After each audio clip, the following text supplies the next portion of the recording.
canım anam, samırda kanım anam. Cennet ayaklarındadır gülistanım anam.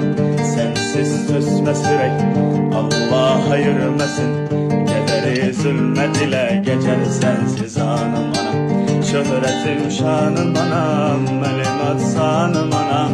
Ne kadar ifkanlar bitip bile gülşenlerinde, sen ki bir ömrü fida eylemiş evladına.